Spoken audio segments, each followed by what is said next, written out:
Recording in progress.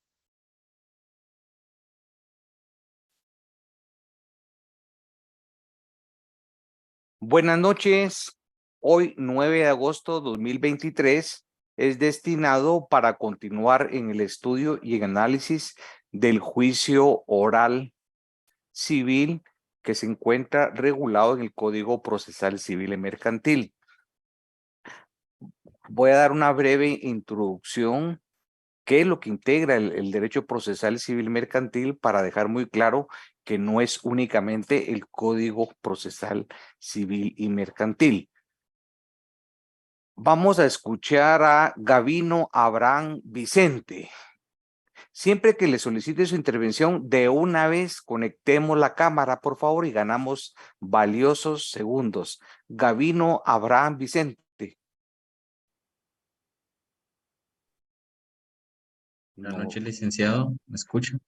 Perfectamente. Gavino, vamos a hacer una reflexión sobre la siguiente interrogante, que no está no hay un artículo que te va a dar la respuesta, no es esto, formación jurídica, así que no hace falta que consultes una norma específica. ¿Cuál es la importancia para el ejercicio de la abogacía? El conocimiento a profundidad y con rigor científico del derecho procesal civil y mercantil. O bien que me digas, no, eso no es útil para el ejercicio de la abogacía, no es importante. Es decir, si me das una u otra respuesta, lo único que necesito es que sea argumentado, fundamentado. Te escucho. Ok, en mis propias palabras, Sí, claro, pues claro. por supuesto que no es lo segundo que usted mencionó, que no sirve. Todo lo contrario, para mí es como la base para poder dar los pasos correctos al momento de llevar un proceso civil. Entonces, si Claro. nosotros no tenemos una base o no hemos profundizado en todo lo que son los procesos y todos los pasos a seguir dependiendo de qué tipo de proceso es lo que estemos llevando, podemos llegar a perder el caso. Y por siguiente, entonces, siguiente, perder ya sea lo que se esté dirimiendo en los juzgados. Y el cliente puede deducir responsabilidades al abogado por negligencia, por falta de cuidado y por impericia. Esa es una consecuencia. Aparte de afectar los intereses del cliente, él puede ir en contra del abogado y demandarlo una responsabilidad civil por daños y perjuicios. Es decir, el derecho procesal es fundamental en esas herramientas para el ejercicio de la abogacía, a través de la dirección y auxilio de un proceso. Entonces, también esto nos obliga a reflexionar sobre, ¿crees que la profesión de notario es lo mismo que la profesión de abogado? Es igual, son sinónimos. No son sinónimos, sin embargo, creo, bueno, este año, este semestre estamos llevando notariado 2, pero veo que es la misma responsabilidad, o sea, ambos llevan la misma responsabilidad, aunque van por diferentes caminos, Son porque, profesiones totalmente diferentes. Cuando correcto, te vas a graduar, te van a entregar un título de abogado, un título de notario y un título de licenciado, siempre y cuando se cierre pensum, se gane el examen técnico profesional y se defienda una tesis. Se cumple con estos requisitos, van a haber 3 títulos diferentes. No es el momento, pero sí los invito a que escriban ustedes las diferencias de la función de un notario con las funciones de un abogado. Son totalmente diferentes. En procesal civil y mercantil estamos hablando de la intervención en el proceso de un abogado, de un abogado. Gracias, Gavino. Vamos con Eric Kulajay. Eric Kulajay Sarabia.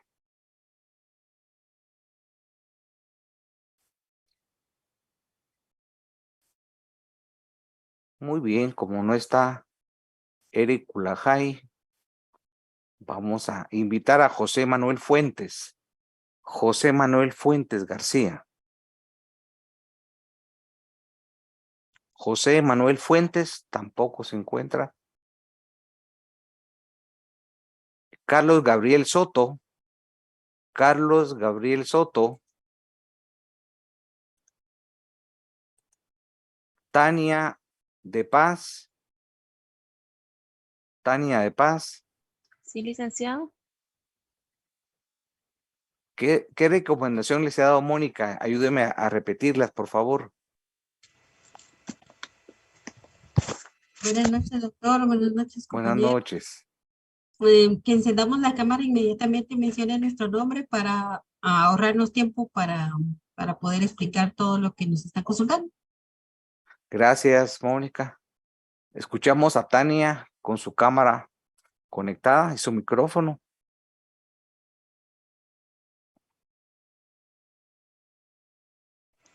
Sí, licenciado. Necesito que hagamos un ejercicio desde teoría general del proceso, no de procesal civil. Cuando hablamos de derecho procesal civil y mercantil, integra esa... Lo que le voy a preguntar no está en un artículo, o sea, es innecesario, no hay un artículo que dé la respuesta, porque es integral. Cuando hablamos de derecho procesal civil mercantil, ¿será que es suficiente y únicamente lo integra para aplicar esa rama del derecho un código procesal civil mercantil?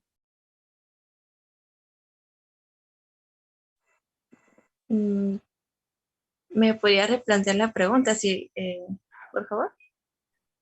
¿Qué integra el derecho procesal civil mercantil desde una perspectiva doctrinaria, normativa y jurisprudencial? ¿Qué lo forma?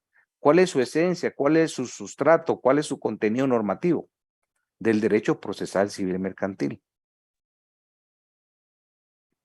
Bueno, se lo voy a poner lo más fácil posible. ¿Usted ganó procesal civil mercantil 1 o no? Sí, licenciado. ¿Qué estudió ahí? ¿Qué aplicó? ¿Qué instrumentos? ¿O no trabajaron ningún cuerpo normativo? No, solamente teoría.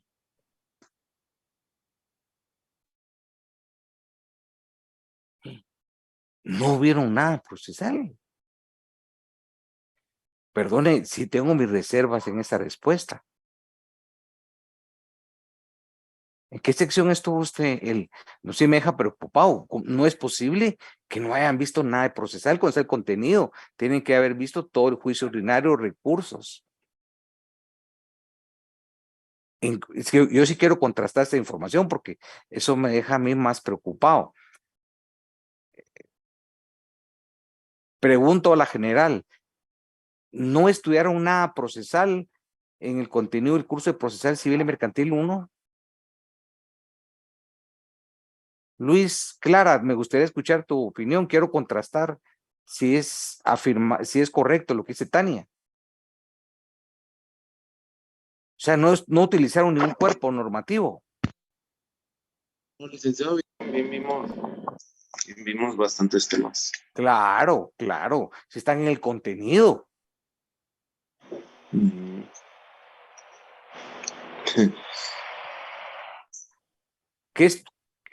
Voy a hacer la pregunta un poco más sencilla. ¿Qué cuerpos normativos, qué código estudiaste para procesar civil 1? A mí, licenciado.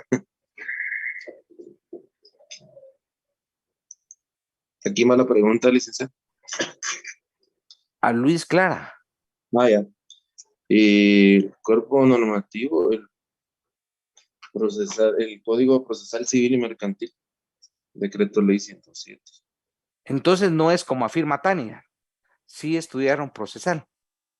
Sí, licenciado, sí estudiamos. Ok, gracias. Sí, me había asustado lo que afirmó Tania, pero como aquí todo lo que afirma se debe probar, entonces me alegra que sí hayan estudiado procesal, pero quiero otra opinión para ver en qué línea vamos. Y José Estrada me transmite mi confianza. Josué Estrada, la misma pregunta, ¿cuál es tu respuesta?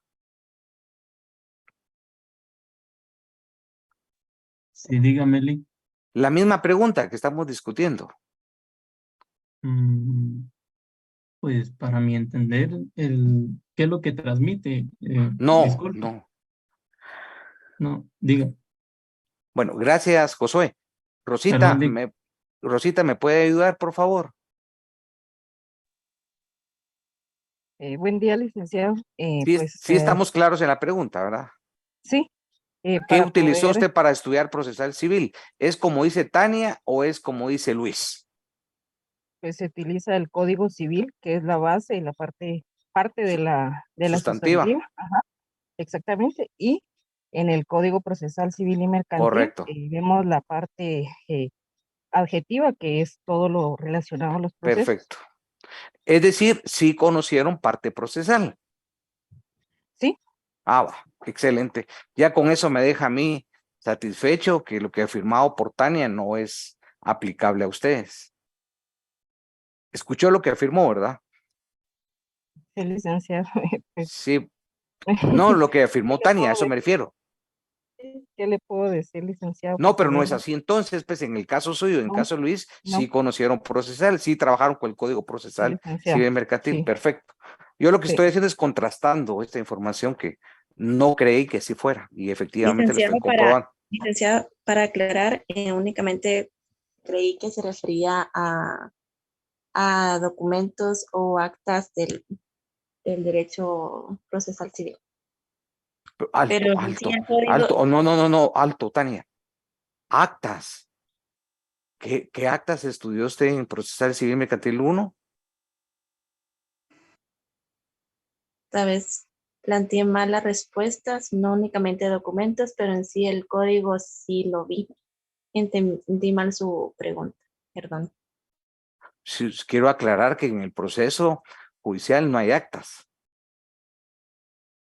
Eso es bien importante, no inducir error. En el proceso judicial hay actos jurisdiccionales, reflejadas decisiones judiciales y los elementos de prueba y escrito de las partes forman lo que se llama constancias procesales, pero no confundamos eso con actas. Estamos hablando de actos procesales. Creo que es necesario que nuevamente haga una introducción y reflexión de 5 minutos de lo que es la teoría general del derecho procesal antes de continuar con el juicio oral para reafirmar conceptos. Vuelvo nuevamente a abordar lo de procesal civil 1.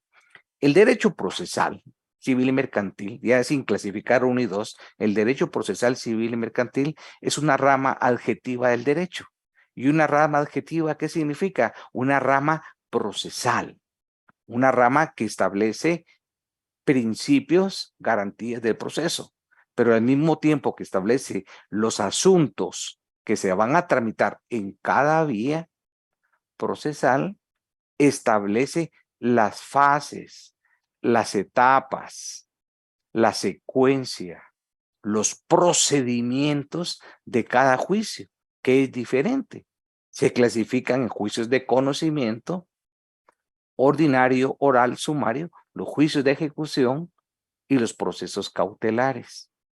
En ese sentido, estudiar, analizar las características de cada etapa procesal es fundamental porque nosotros no podemos variar las formas preestablecidas del proceso en respeto a una garantía constitucional que se llama el debido proceso. Aquí no es decir que Luis diga, yo creo que esa etapa del periodo de prueba son 5 días y que venga Josué, mi criterio es de 30 días. No, aquí la interpretación de lo que la ley regula taxativamente. Y solo vamos a interpretar gramaticalmente. Y la interpretación gramatical establece que un juicio ordinario son 30 días más un posible periodo extraordinario. 15 periodo juicio oral y posible un extraordinario si las causas lo requieren a 10. Ahí hay un ejemplo de procedimiento. En ese sentido, el derecho procesal es fundamental entender la forma que se plantea con los requisitos que cumple la ley y el tiempo. Y usar los términos propios y adecuados. No es como yo lo quiera utilizar. Tengo que recurrir a un lenguaje científico procesal. Si hablamos de un proceso, hablamos de etapas procesales, hablamos de incidencias procesales. Si hablamos de un incidente, incidentante, incidente, y así sucesivamente. Los términos judiciales, auto, sentencia, decreto, que es un debido proceso, que es una sentencia, contrademanda, acción, pretensión, sentencia, con términos propios. Y entender que el proceso jurisdiccional no son actas. No confundamos, por eso la función de un abogado con la función de un notario. Esa es una tarea, establecer sus diferencias. Aquí hablamos de intervención de un abogado. Por lo tanto, si vamos al cuerpo normativo, cuando yo pregunté cuerpo normativo, ¿qué significa? Que el código, el instrumento legal por excelencia, el procesal civil y mercantil, ¿cuál es el instrumento esencial? Código procesal civil y mercantil. Mariela Hernández.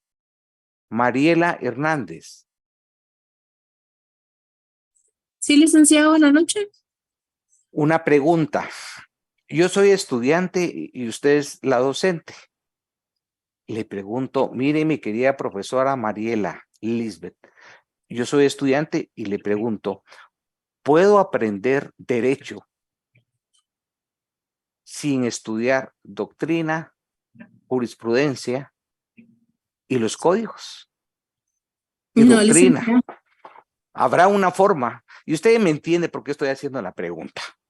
¿Podré aprender derecho si no tengo códigos? No, licenciado, no se podría porque son las bases ahí sí que del aprendizaje. Por supuesto. Suena hasta lógico, ¿verdad? Pero es necesario aclararlo. Sin códigos no hay recurso didáctico ni metodología que funcione, porque es un trabajo en equipo de doble vía. Yo doy mis conocimientos y mis experiencias adquiridos por más de 30 años, pero ustedes tienen que hacer su parte dinámica con el análisis y la lectura, bajo un criterio de interpretación según los métodos de la ley. Gracias, Mariela.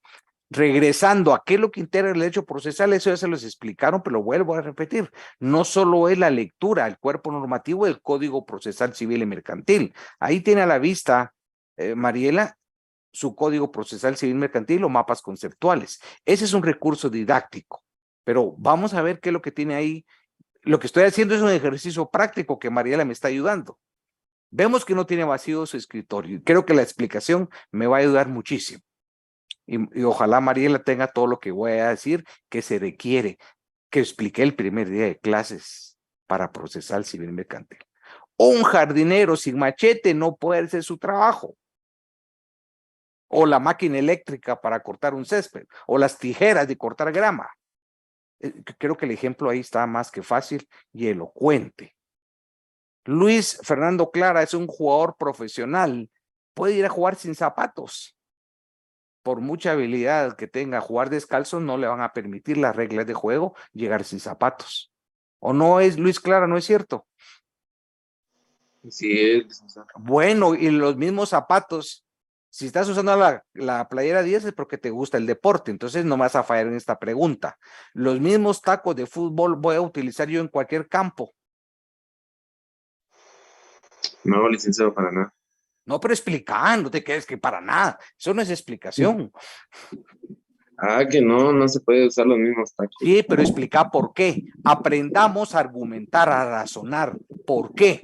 Solo das tu conclusión, pero tenés que dar tus buenas razones. Por el tipo de grama que existe, ¿verdad? Que, por ejemplo, en fútbol 11, la grama es natural, ¿va? Entonces, Pero puede ser sintética en fútbol 11 también. ajá, o sintética. Y si es de barro, ¿serán los mismos tacos? No se puede usar los mismos tacos. ¿Y el clima no tiene que ver? También. ¡Ah! Por supuesto, en un clima de lluvia vas a usar los mismos tacos, te vas a pasar resbalando. Es cierto. Y si juegas en la nieve, cambias el color de la pelota. Es cierto. Bueno, gracias, Luis. Este ejemplo que acabo de señalar no es impertinente. Hasta para practicar un deporte responde a una estrategia, a instrumentos de trabajo. Si Luis va a jugar fútbol, tiene que ver cómo está el clima. El césped natural con lluvia usa unos tacos especiales, sin lluvia, con calor, otros tipos. Es más, Luis va a hacer un análisis previo, igual es el derecho. Va a ir a estudiar hasta el tipo de altura del césped. No es lo mismo un césped alto que un césped bajo. Si va a jugar a una cancha sintética y va con tacos para el área de la grama normal, lo que va a lograr es una lesión de meniscos por ignorancia. Si va a jugar un barro con tacos de hierro, le va a repercutir en el cerebro. ¿Qué es lo que yo quiero explicar? Si para ese deporte es una estrategia, una elección previa necesaria para cumplir con su objetivo, dependiendo de esos factores: césped, si es sintético, altura, clima, si está lloviendo. Mínimo esos elementos. No digamos el tema de la preparación física, dependiendo del rival. Eso es estrategia. Igual es el derecho. Si yo no tengo esos tacos, son equiparables al Código Procesal Civil y Mercantil, pero no basta el código, no basta. Es una parte importante, sí, pero si hacemos una visión estratégica del proceso judicial y una visión desde su principio de jerarquía normativa, o si ustedes quieren llamarle supremacía constitucional, y viene Luis y me dice, ¿y eso no está regulado? Porque es muy positivista. Artículo 44, 175 y 204 de la Constitución. El principio de supremacía, el principio de jerarquía normativa indica que la Constitución irradia, invade, manda en todos los ordenamientos del derecho. Expresado en otra forma, una norma infraconstitucional.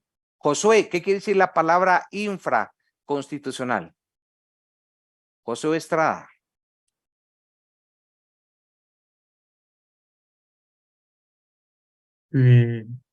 Es superior a la ley. No. Supra ¿Qué significa? Alguien que sí, participa, sí. alguien que quiera participar. Supraconstitucional, ¿qué significa? Que sobrepasa la Superior. Constitución. Arriba. Luis, infra, ¿qué significa? Por debajo de la Constitución. Así es, así es. Te dan cuenta que cuando yo utilice una frase jurídica y si no hay comprensión, por favor, interrumpa y me pregunta qué significa eso que acabo de enunciar. Porque yo doy por sentado que entendemos una Real Academia Española, qué significa supra y qué significa infra. Pero si hay duda, Josué, ¿cuál es tu obligación? Pararme e interrumpirme. Y eso enriquece a todos. Si no entendemos qué es infra, supra, menos vamos a entender el principio de jerarquía normativa. El triángulo de Hans Kelsen establece una jerarquía normativa. En esa cúspide hay un bloque de constitucionalidad, están los tratados internacionales, la jurisprudencia y la Constitución. Eso significa que toda norma infraconstitucional, una ley ordinaria, un reglamento que restrinja, viole, tergiverse, transgreda una norma constitucional es nula de pleno derecho. ¿Hacia dónde va mi reflexión? Que la Constitución informa, ordena, establece los procedimientos de los diferentes juicios civiles a través de garantías, como por ejemplo el debido proceso, el derecho de ofensa, la audiencia, el principio de contradicción, principio de jurisdicción, principio de jerarquía, el principio de doble instancia, son principios que informan todo el proceso y emanan del texto constitucional, que los desarrolla en parte el procesal civil mercantil. ¿Qué significa? Yo no puedo estudiar procesal civil sin tener como referente el texto constitucional, aplicando el principio de preeminencia. Entonces, ¿qué va a hacer ahorita Mariela? Ya nos enseñó el código, Mariela, entonces ahora quiero que nos enseñe su constitución, que es parte de su equipo de trabajo. Yo lo que estoy haciendo referencia es lo que van a tener en la mesa de trabajo. Sin esa mesa de trabajo, sin un código procesal actualizado, sin una constitución, no puedo trabajar. Y todavía falta lo que les voy a decir. Enseñe su constitución, Mariela. Físicamente, ahí está la constitución. Ahí está. Por las razones que indiqué. El derecho está constitucionalizado. Todas las ramas del derecho están constitucionalizados. Se interpreta el derecho a la luz del texto constitucional. Bueno, pregunto, Mariela, ¿solo el Código Procesal Civil y Mercantil y solo la Constitución son suficientes para poder estudiar y entender procesal civil y mercantil? No, licenciado, yo por ejemplo casi siempre también me apoyo con este libro de la licenciada Cristal Ruiz, que es teoría de general del proceso, y también con la ley del organismo judicial, la Constitución, el Código Civil, procesal civil. Muy bien, muy buena obra de la profesora Cristel Juárez, solo que la invito a respetar derechos de autor. Ese es un derecho que está regulado en la ley y ese es de cumplimiento obligatorio, porque si vamos a ser abogados, debemos ser los primeros en respetar los derechos de autor. Sí, licenciado. Bueno, sigamos, Mariela. Tienen las herramientas básicas, pero falta una ley especial que es muy importante, que está vinculada a todo el derecho procesal, que es una ley subsidiaria al Código Procesal Civil Mercantil. Incluso este ejercicio que estoy haciendo yo en apariencia es innecesario, porque eso lo tienen que haber hecho desde teoría del proceso, pero considero que es indispensable volver a recordar qué es lo que tienen que tener en su elenco de material.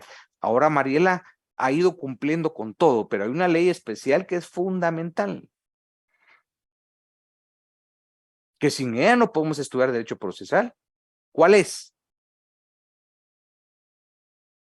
Ese es fundamental. ¿Se acuerdan que estudiamos el trámite de los incidentes, Mónica? Sí, licenciado, sí recuerdo. ¿En dónde están regulados el trámite de los incidentes? Está en el artículo 135 al 140 de la ley del organismo judicial. Entonces la respuesta que le pregunté a Mariela, ¿cuál es la respuesta? ¿Qué ley es? La ley del organismo judicial. Correcto, correcto. No solo por los incidentes. Ahí le está enseñando Mariela, yo no sé qué le pasó en su respuesta. Sí la tiene en su elenco. Licenciado, Ya me disculpe que lo había dicho, interrumpa. pero-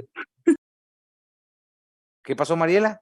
Sí la mencionó, Sí. licenciado. Sí la mencioné, licenciado. Entonces yo, perdone, no escuché, pero si la tiene ahí, va perfecto.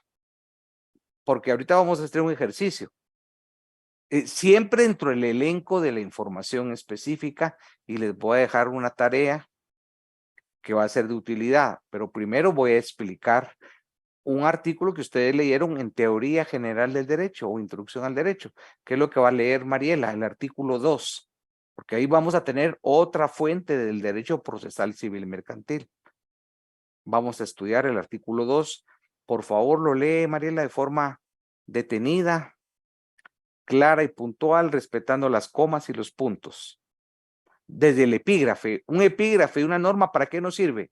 Para orientación en cuanto al contenido de la norma. Esa es una técnica de análisis de un contenido separando sus premisas. O sea que Mariela no solo vale el contenido, desde el epígrafe. Por favor. Artículo 2, pacto de sumisión del Código Procesal Civil y Mercantil. Las partes pueden someter. Alto, alto, alto. ¿De qué estamos hablando, compañeros? De El procesal artículo civil. 2, al artículo 2 de la ley del organismo judicial. Gracias. Dices que ya me puso nerviosa, pero se lo voy a leer. Artículo 2 del... Alto, alto, alto, alto, alto. Ese argumento para todos. Estamos en procesal. Asumamos que estamos en una audiencia. Yo soy el juez. Manejar el miedo escénico, manejar el control emocional es parte de las herramientas que ustedes van a tener. Porque aquí estamos haciendo el ejercicio y no pasa nada que nos equivoquemos. En una audiencia, no. En el privado, no. Y Mariela podrá decirle al juez como un argumento, hablando de la filosofía del derecho, se llama una falacia ad misericordem. Señor juez, usted me pone nerviosa y por eso me equivoqué en invocar el fundamento de derecho. Esa es una falacia ad misericordem. Y el cliente no le va a importar la falacia. El cliente va a aducir responsabilidades. La entiendo, Mariela, en lo que dice, es válido, pero no es justificación. Porque aquí estamos preparando, cuando yo la quiera ver, ejercicio como abogado, una audiencia. Cuando la mire la audiencia, me voy a acercar a escucharla a este consejo. Entonces, ¿cómo se combate eso, Mariela? Practicando, practicando y practicando. Si no ejercito la oralidad, imagine que los compañeros suyos que terminan el semestre ni los conozco, no llegan ni a colocar foto en su perfil, menos a hablar. Entonces, es bien complicado alguien que no participa, que no habla. Si estamos hablando de un juicio oral, ¿qué significa la oralidad en un juicio? Cuando es por audiencias, la intervención, ¿cómo se realiza? ¿De qué forma? Hablando, licenciado. Hablando oral, armando un discurso, pero con una técnica discursiva, con una técnica procesal, con una visión estratégica, con una plataforma jurídica básica, elemento fáctico, probatorio y jurídico. ¿Y eso cómo lo desarrollo? En una teoría del caso, en una visión estratégica. El proceso no es improvisar, el proceso es un proceso epistemológico. ¿Y eso qué es? Es un proceso científico. En otras palabras, ¿será que yo puedo trabajar derecho procesal con los machotes que me pueda proporcionar un compañero de una demanda, de una sentencia, de una contestación? No, cada caso requiere un análisis particular y ustedes le van a poner su toque personal con un razonamiento. El derecho se ejerce pensando, el derecho se aplica argumentando. Pero para hacer eso tengo que estudiar, tengo que leer, tengo que analizar. No es de memoria. ¿Qué artículo va a leer y de qué cuerpo normativo? Artículo 2 de la Ley del Organismo Judicial. Fuentes del derecho. La ley es la fuente del ordenamiento jurídico. La jurisprudencia la complementará. La costumbre regirá solo en defecto de ley aplicable o por delegación de la ley, siempre que no sea contraria a la moral o al orden público y que resulte probada. De acuerdo a lo que acaba de leer,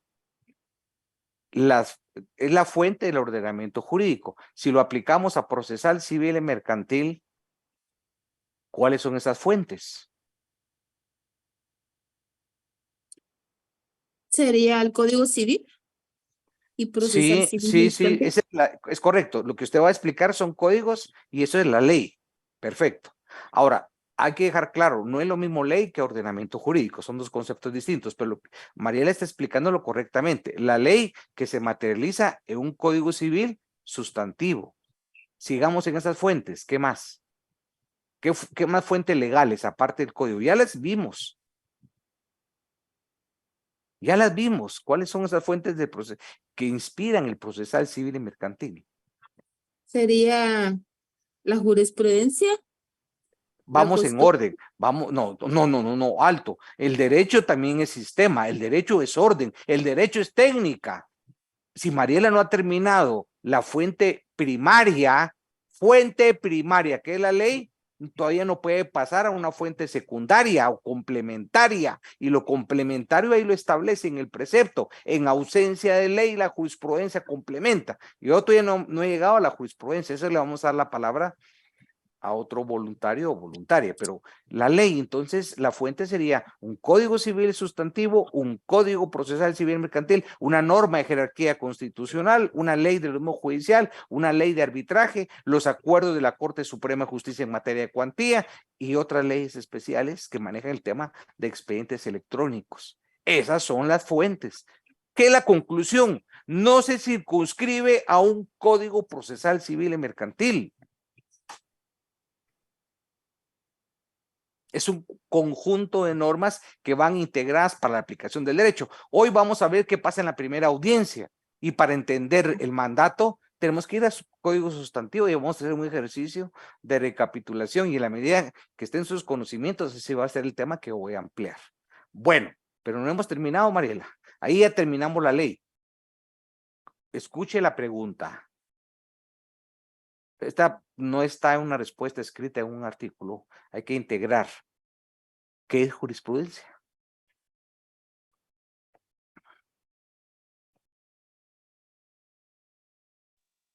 Jurisprudencia es la facultad que tiene el juez para aplicar la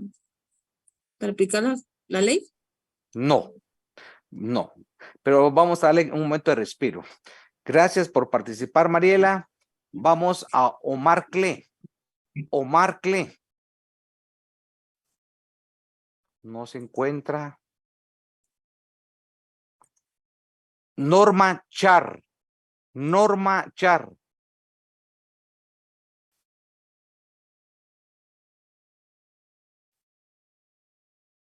Mónica Monroy. Mónica Monroy. ¿Qué manda, doctor? Ya. Vamos, Mónica. ¿Qué es jurisprudencia?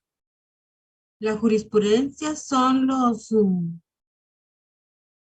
fallos reiterativos de los casos que se han dado sobre un tema que ejercen jurisprudencia. Bueno, es una definición aproximada, es una definición incompleta, pero como muchas veces no nos gusta investigar y nos gusta que nos den así todo servido, mejor vamos a hacer un ejercicio de tarea para que ustedes lo investiguen en clase. Quienes les interesa aprender qué es la jurisprudencia, que es una fuente del derecho, que es vinculante para un juez. Entonces vamos a resolver algunas preguntas de lo que no enunció Mónica, porque Mónica dijo, es dictar fallos o dictar sentencias. Pero muy bien, la primera pregunta, Mónica, es ¿a qué fallos se refiere usted? Es decir, ¿qué órgano jurisdiccional dictó esos fallos? Explicado de otra forma, ¿todo juez puede generar doctrina legal? Entonces, ahí lo investiga. Porque Mónica dijo fallos, perfecto, pero ¿a qué órgano jurisdiccional se refiere? ¿Quién tiene facultades de generar doctrina legal? Que es un sinónimo de jurisprudencia. Segunda pregunta. Deben ser fallos ininterrumpidos en casos similares, en casos análogos. Pero ¿cuántos fallos? ¿Qué número? Eso está regulado en el Son Código 4. Procesal Civil. No es adivinanza. Eso está en el Código Procesal Civil y Mercantil. Por favor, lo buscan. Número 3. ¿Para qué sirve la jurisprudencia?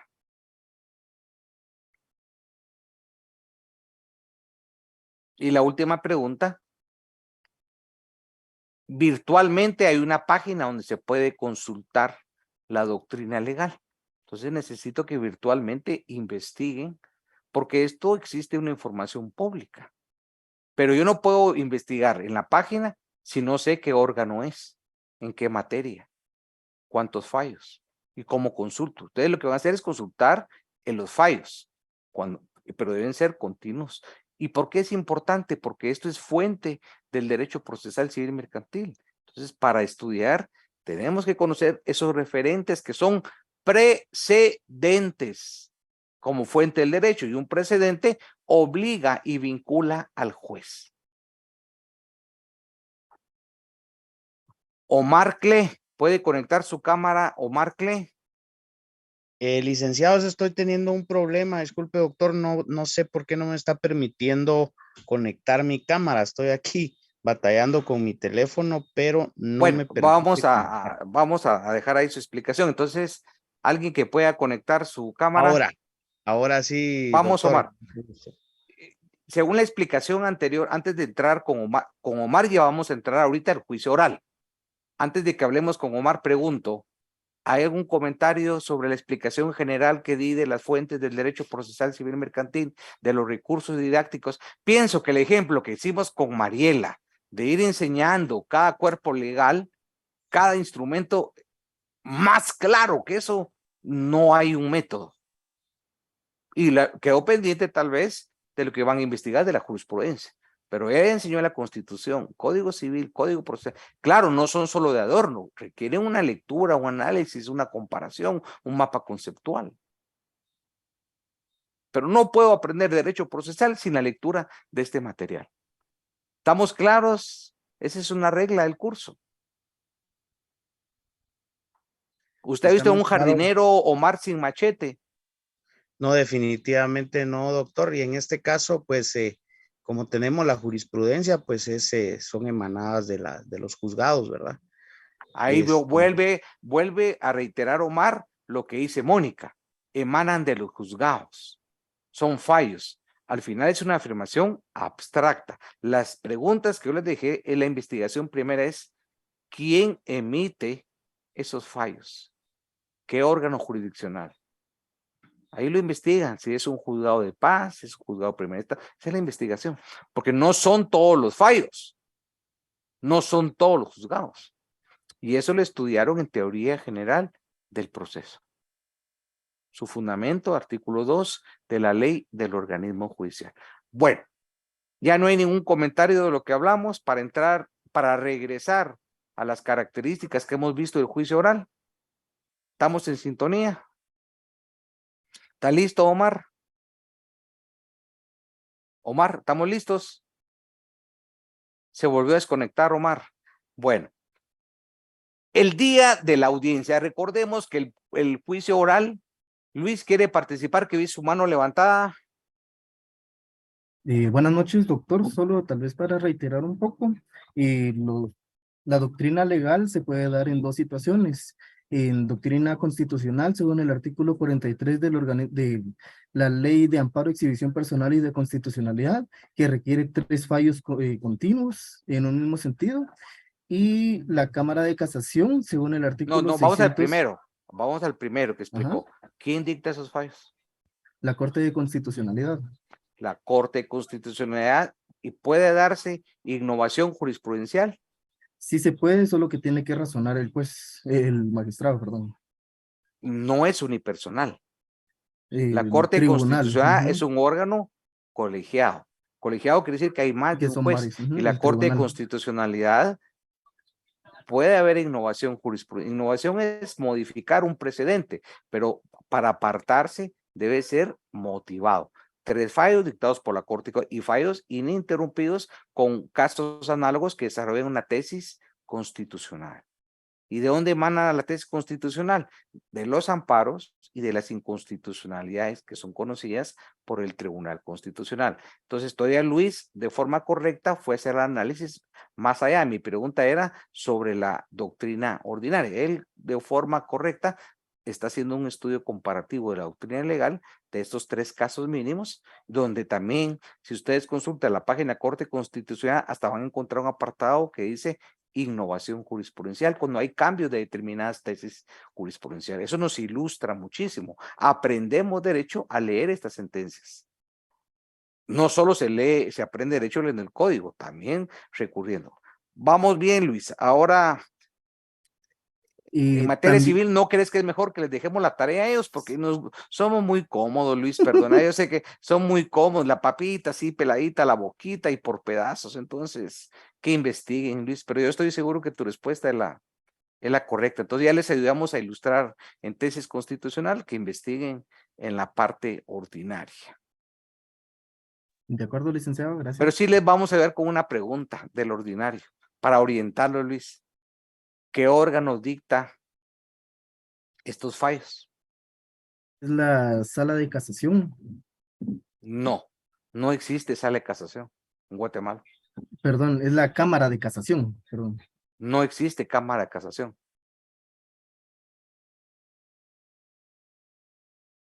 Ahí sí me la deja difícil, doctor. Sí, la tarea. Sí. Hagamos un tema, Luis.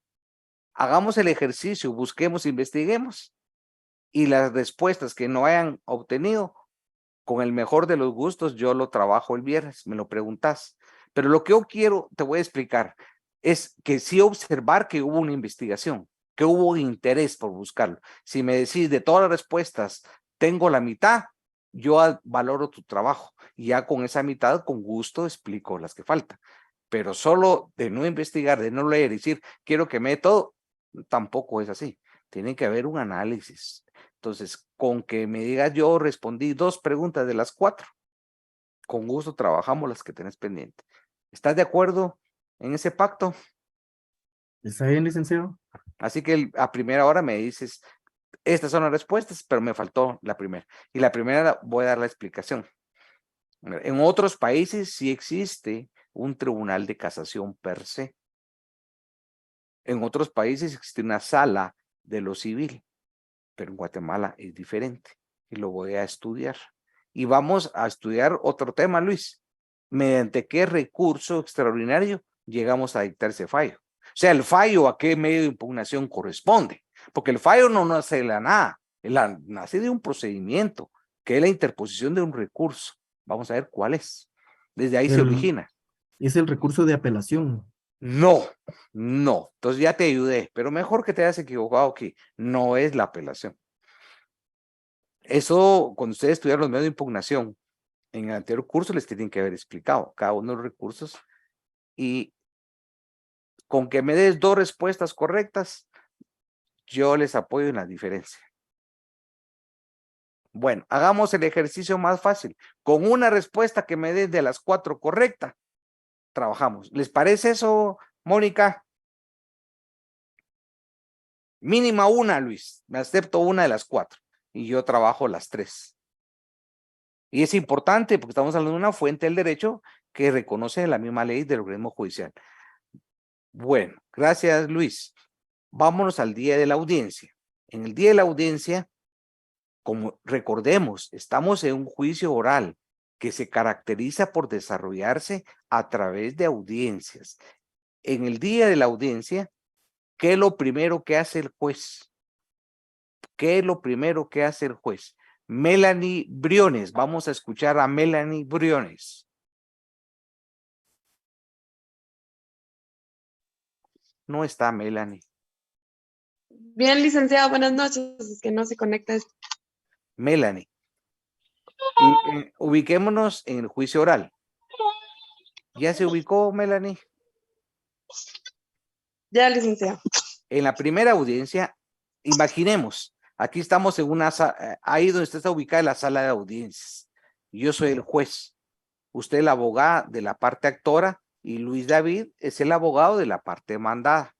se encuentra el secretario y el auxiliar del tribunal. Físicamente ya estamos en una audiencia organizados desde el capital humano a una audiencia oral y toda la infraestructura de un tribunal. Ya estamos ubicados. Lo primero que hace el juez, que hago yo, es verificar la presencia de las partes. Si no hay presencia de una parte, trae consecuencias jurídicas, dependiendo quién es. Si es ausente el actor demandado, difiere. Pero el juez lo que hace es verificar la presencia de cada. Estamos en la audiencia inicial, la primera audiencia. Verificar, pero verificar la presencia de las partes exige identifíquese. Identifica aparte. Y el abogado litigante, la ley de órgano judicial establece sus requisitos habilitantes para ejercer la profesión de abogado: estar colegiado, haber cumplido con el título de graduación y haber estado registrado en la Corte Suprema de Justicia como abogado y en el Colegio de Abogados. En ese sentido, también tiene la obligación de estar colegiado activo al día en el pago de sus colegiaturas. Si no, ¿qué sucede si no cumple estos requerimientos? Está inhabilitado para auxiliar o dirigir los intereses de su cliente, ya sea el actor o al demandado. Ese es verificar la presencia de las partes. Voy por etapas. Asumamos, pensemos hipotéticamente que ahora que ya verificamos la presencia de las partes, el siguiente paso es el siguiente, que dice: pueden apersonarse en ese momento nuevos abogados o mandatarios. Cuando hablamos de nuevos abogados o mandatarios, quiere decir abogados o mandatarios diferentes a los que comparecieron en la demanda o contestación de la demanda. A eso se refiere. Nuevos. Entonces la pregunta que le voy a hacer aquí a Melanie es retroceder. Para entender el mandato, tenemos que retroceder a Civil 4, a una norma sustantiva. Y vamos a ir por y aquí con esta respuesta voy a poner a prueba y como ejemplo lo que expliqué antes con Mariela, de la forma de integrar. Con un ejemplo práctico, vamos a integrar y comprobar que no basta con el código. ¿Estamos claros en el ejercicio, Melanie? Un poco, licenciado. No, un poco no. Estoy preparada y con toda mi capacidad intelectiva. Hay que demostrar una acción positiva en un proceso. Si yo llego a una audiencia con un proceso, con una actitud derrotista, ¿qué le voy a transmitir al juez, Melanie? Que tengo el caso perdido. Por supuesto, y si después sigue en la audiencia y se pone a llorar a la par de su cliente. Ay, ¿No cree que es mejor decirle antes al cliente: no la voy a auxiliar, busque a otro profesional antes de la audiencia?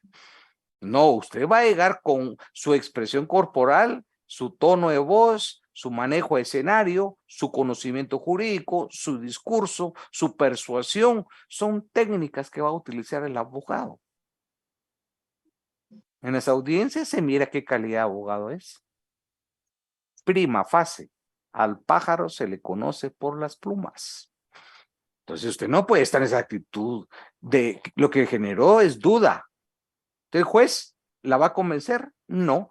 El juez va a pensar, usted hablando y hablando, y él va a estar pensando en una actividad personal, ni la va a escuchar y quizá a los 10 minutos se duerma, pues. De entrada, uno tiene que convencer, pero la dinámica que uno le va a imponer a su discurso, como demostrar el conocimiento del derecho. Entonces la pregunta es, regresemos a sustantivo. ¿Qué es un mandato?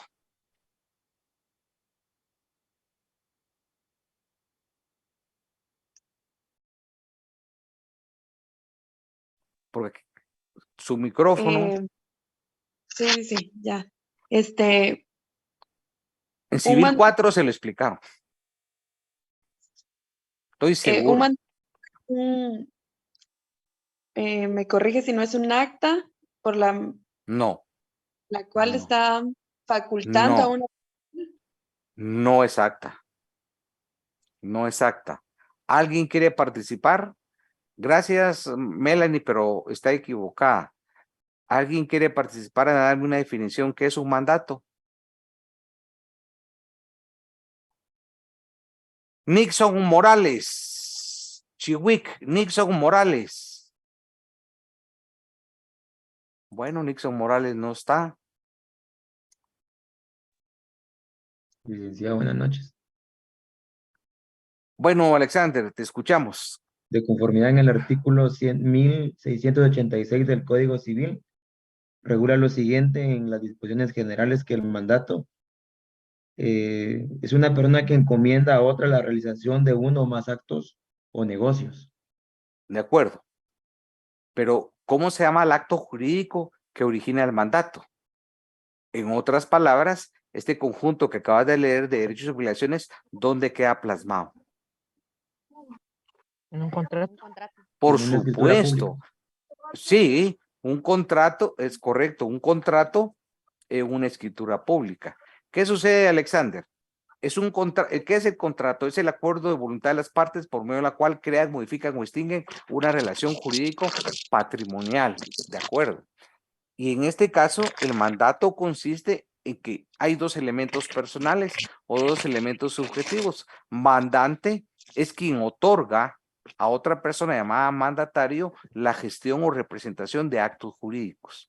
Y el otro ejerce esa representación o personería.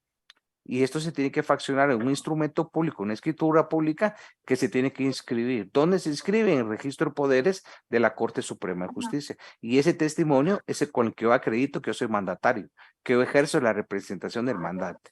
Perfecto. Ahora otra reflexión. Estamos ubicados, enmarcados en el derecho procesal civil mercantil. Ya estudiamos que hay varias clases de mandato. En el proceso que estamos estudiando, ¿a qué tipo de mandato se debe acreditar ante el juez?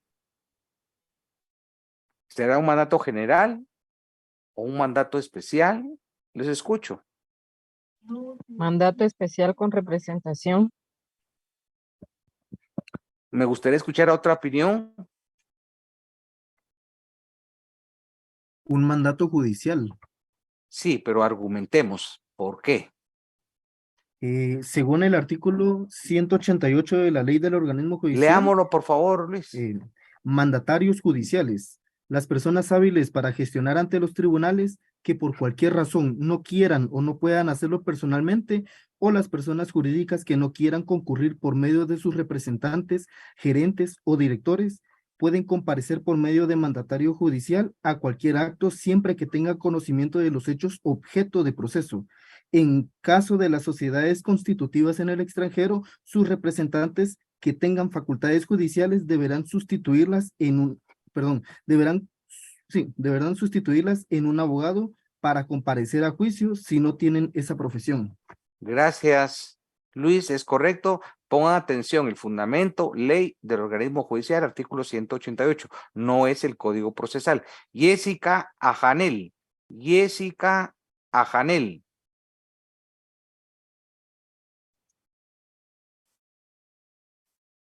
Jessy Bonilla. Jessy Bonilla. Sí, licenciado, buenas noches. Muy bien. Jessy, ¿le puedo pedir favor de su cámara? Ah, bueno, permítame. ¿Cómo logramos un acuerdo que cuando los invite a participar de una vez ingresemos con la cámara abierta para no estarle requiriendo cada vez lo mismo que perdemos segundos valiosos? Y tenemos que estar en sintonía de lo que estamos hablando para no repetir. Entonces, si no hemos guardado el hilo conductor del anterior estudiante que intervino, pues mejor seamos sinceros, ¿verdad? Y le damos la oportunidad a otra persona. Lo que venimos hablando, Jessy, ¿quiénes pueden ser mandatarios judiciales? En función de lo que leyó, usted escuchó lo que leyó Luis y que está en la ley. Ahí está la respuesta. ¿Qué estaba leyendo Luis? El artículo 188 del organismo judicial. Perdón, ¿de qué? ¿Artículo 188 de qué? Del organismo judicial. No existe de organismo judicial.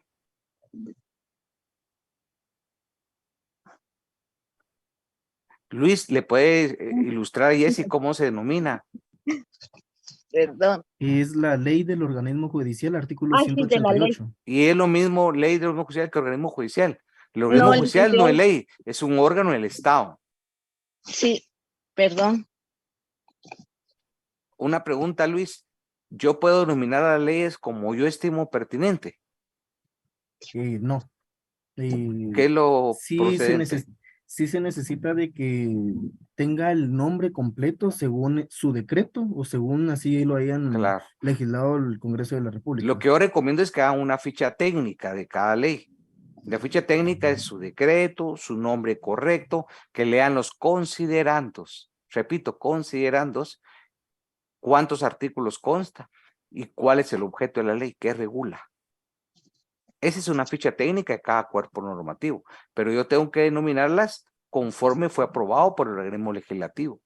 Yo no tengo facultades de modificar los términos o el título de una ley. Sí, quiero hablar con rigor científico, por supuesto, ¿verdad? Pero no existe una ley bajo ese nombre. Ese es un organismo del Estado. Le vuelvo a repetir por tercera vez la pregunta, Yesy, y sí necesito su atención. ¿Puedo formularle la pregunta? Sí, licenciado. ¿Quiénes pueden ser mandatarios judiciales? Por lo que entendí, son las personas hábiles. ¿Y qué es una persona hábil? Que tenga capacidad.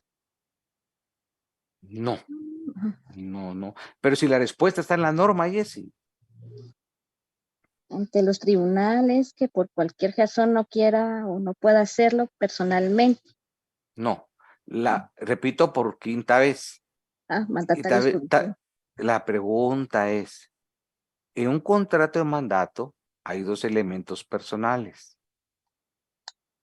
Quien otorga el mandato, ¿cómo se llama, Rosita? Conectemos la cámara, Rosita.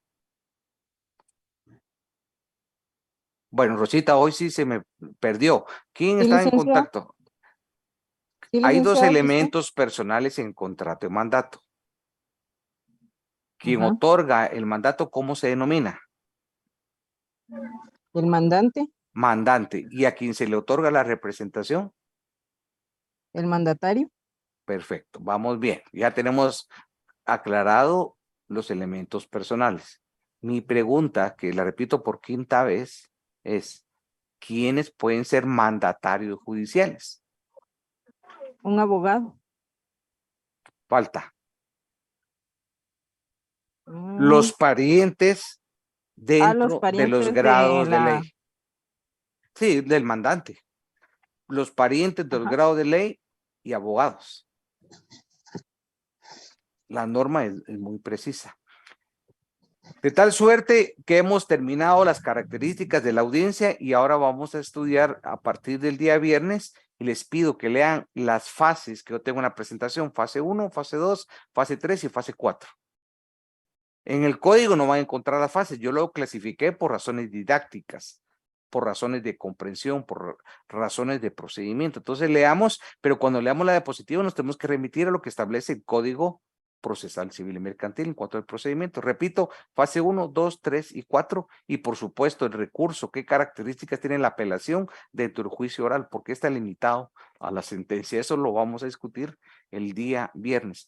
Que tengan buena noche. Hasta luego. Buenas noches, licenciado. Gracias. Buenas noches. Buenas noches, licenciado.